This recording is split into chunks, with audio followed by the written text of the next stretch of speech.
आगामी स्थानिक संस्थांच्या निवडणुकांमध्ये मोका अंतर्गत कारवाई झालेले जे गुन्हेगार आहेत, शिवाय हद्दपार झालेले जे गुन्हेगार आहेत, त्यांना उमेदवारी देण्याचा एक धाडसी निर्णय राष्ट्रविकास सेनेने घेतलेला आहे। तो निर्णय नेमका काय आहे या संदर्भात आपल्याशी बोलण्यासाठी राष्ट्रविकास सेनेचे संस्थापक अध्यक्ष आहेत सुधाकर गायकवाड आहेत, प्रदेशाध्यक्ष आमोस मोरे आहेत आणि इतर पदाधिकारी आपण त्यांच्याशी बोलणार आहोत। नक्की कसा काय निर्णय घेतलेला आहे आणि या नेमका उद्देश या पाठिंबाचा काय राहणार आहे? बरेच 5 ते 6 वर्ष झाला आम्ही बघायला लागलोय की जे गुन्हेगारी जे बनलेले ते राजकीय लोकांमुळे बनले। आमदार, खासदार, नगरसेवक, सरपंच, पोलीस पाटील यांच्यामुळे बनले। तर आम्ही काय केलं माहिती आहे का, जे हद्दपार लोकांतर्गत ज्यांच्यावर कारवाई झाल्या त्या लोकांनी आम्ही उमेदवारी द्यायचं आम्ही ठरवलं। का तर त्या लोकांना जर उमेदवारी देऊन जर निवडून आणलं तर 100% ते विकास करतील, भीती त्यांच्या मनात बसेल की आपण कुठं तर चांगलं राहिलं पाहिजे। त्याच्या संघ जे जोडीदार आहेत गुन्हेगारी क्षेत्रात त्यांना सुट्टी सुधारते, त्यांना कुणाला भाज्याचं दुकान काढून देते, चहाचा गाडा काढून देते, कुठं फॅक्टरीत कामाला लावतील, काय तर करतील। पण ही लोक त्या लोकांना सोडू देत नाहीत। त्या गुन्हेगारीच राहायला पाहिजे का त्यांचं काम करायला ते माणूस राहायला पाहिजे। म्हणून त्यांचा एक वर्ग असा एक वोट बँक कशी आहे ना, जसं मतदानाची वोट बँक आहे तशी ही एक वर्ग त्यांच्याकडे आहे की ते गुन्हेगारी क्षेत्र आपल्याकडे पाहिजे म्हणून त्यांना कधी कामाला लावणार नाही, त्यांना नोकऱ्या देणार नाही, त्यांना कुठं ते गुन्हेगारीमध्ये अडकत गेला पाहिजे।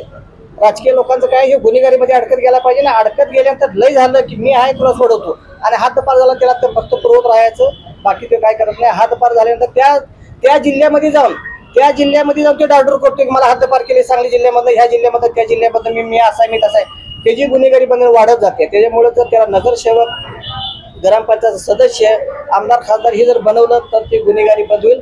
शासनाकडे, पोलिसाकडे, पुढच्या यंत्रणाकडे ही उपाययोजना नाही। धिंड काढणं म्हणजे आरोपीची धिंड काढणं म्हणजे उपाययोजना नाही, हद्दपार करणं म्हणजे उपाययोजना नाही। कायद्याप्रमाणे गुन्हेगार हद्दपार करा पण ही उपाययोजना नाही। त्याच्यासाठी शासनाने बी काय केलं पाहिजे माहिती आहे का, हद्दपार करण्यापेक्षा कोणत्या तर एखाद्या चांगल्या ठिकाणी एखादी फॅक्टरी चालू केली पाहिजे, जे हद्दपार केलं त्याला कामाला लावलं पाहिजे, तेव्हा ती गुन्हेगारी सुधारते। नक्कीच या गुन्हेगारांना कामाला लावण्यासाठी अशा तऱ्हेचा निर्णय घेणं अत्यावश्यक आहे आणि तसा निर्णय आम्ही आमच्या राष्ट्रविकास सेनेच्या वतीनं घेतोय, अशा तऱ्हेची भावना संस्थापक अध्यक्ष सुधाकर गायकवाड यांनी व्यक्त केली। आपल्याबरोबर प्रदेशाध्यक्ष आमोस मोरे आहेत। खरं तर तुम्ही या संदर्भात काही गुन्हेगारांशी संपर्क साधलाय का किंवा त्यांनी तुमच्या पक्षाशी संपर्क साधलाय का? याशिवाय तुमचा दुसरा एक निर्णय राहिलेला आहे की जे शहीद झालेले जे आहेत त्यांच्या कुटुंबियांनाही तुम्ही अशा तऱ्हेची उमेदवारी देणार आहात, त्याशिवाय तृतीयपंथी जे आहेत त्यांनाही उमेदवार देण्याचा निर्णय घेतला आहे। आता यामध्ये तुम्हाला सांगायचं म्हणजे शहीदांच्या कुटुंबातील काही लोकांशी आमची चर्चा या अगोदर सुद्धा झालेली आहे। काही लोकांनी त्यांच्या व्यथा सांगितलेले, तर आम्ही त्यांना सांगितलं की ह्या जर व्यथा सोडवायच्या असतील तर पहिल्यांदा तुम्ही समोर आला पाहिजे आणि तुम्ही समोर यायसाठी तुम्हाला आम्ही सपोर्ट करतो की तुम्हाला उमेदवारी स्वतः जाहीर करतो आम्ही आमच्या पक्षाच्या वतीने आणि तुम्ही आमच्यामध्ये या असं मी त्यांना आमंत्रित केलेलं आहे। दुसरी गोष्ट म्हणजे तृतीयपंथींचं जे तुम्ही बोलताय या तृतीयपंथीसाठी मी अगोदर राष्ट्रविकास सेनेने या अगोदर प्रयोग केलेलाच आहे। पहिल्यांदा सांगली जिल्ह्यामध्ये तृतीयपंथीला राष्ट्रविकास सेनेनं आमदारकीसाठी आम्ही खासदारकीसाठी तिकीट दिलेली होती।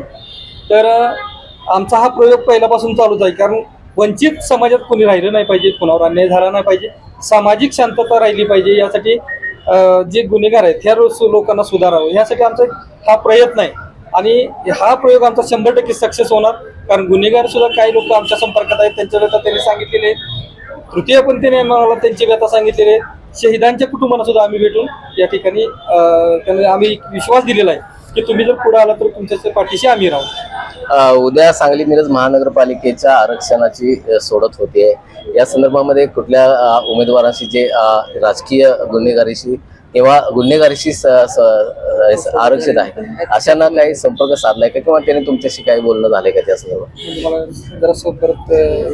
जे गुन्हेगार आहेत, जे मोका अंतर्गत कारवाई झालेली आहेत किंवा ज्यांना हद्दपार केलेले आहे, अशा काही गुन्हेगारांशी, अशा उमेदवारांशी तुम्ही संपर्क साधलाय का किंवा त्याने तुमच्याशी संपर्क साधलाय? हो, तशा कुटुंबाने आमच्याशी संपर्क साधलेला आहे आणि काही गुन्हेगारांनी सुद्धा आमचा संपर्क साधलेला आहे आणि त्यांनी सांगितले त्यांची व्यथा की ते गुन्हेगार कसे बनले, ते परिस्थितीने बनलेले आहेत आणि काही थोड्याने त्यांना बनवलेलं आहे स्वतःच्या स्वार्थासाठी। मी कोणाची कुठल्याही राजकीय व्यक्तीचं नाव या ठिकाणी घेणार नाही, पण ज्या लोकांनी बनवलंय त्या लोकांना ह्या बाईटमधून किंवा ह्या तुमच्या माध्यमातून मी नक्कीच सांगेन की मी त्या गुन्हेगारांना यापुढं तुमच्या बरोबरीत बसवणार। नक्कीच या निमित्तानं राष्ट्रविकास सेनेच्या महिला प्रदेश अध्यक्ष आहेत स्टेफी कनेरे आपण त्यांच्याशी बोलूया. काय महिला म्हणून आता राज्याचं काम तुम्ही बघताय राष्ट्रीय विकास सेनेचं, काय वाटतं? कारण स्थानिक स्वराज्य संस्थांची निवडणुका तोंडावर आहेत, कशा तऱ्हेनं त्याचं सामोरं जाणार आहात? आता हे जे आम्ही जाहीर करत आहोत की गुन्हेगारांना आम्ही देणार, आपलं संविधान हे लोकशाही तत्वांवर चालतं आणि ज्या म्हणजे गुन्हेगारांचं ट्रायल चालू आहे त्यांना आपण या निवडणुकीला न थांबवणं म्हणजे त्यांचं मूलभूत अधिकार आपण काढून घेतल्यासारखं आहे.